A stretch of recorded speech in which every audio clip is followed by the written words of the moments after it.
Magandang araw mga kaparming. Alam niyo ba, sa ngayon ay dumarami ang kamalayan sa negatibong epekto ng sobrang paggamit ng chemical sa kalikasan at kalusugan.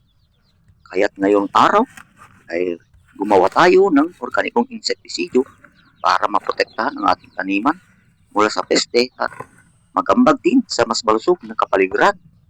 Narito ang ilan sa mga benepisyong hatid ng organikong insektisidyo sa halaman at sa kapaligiran.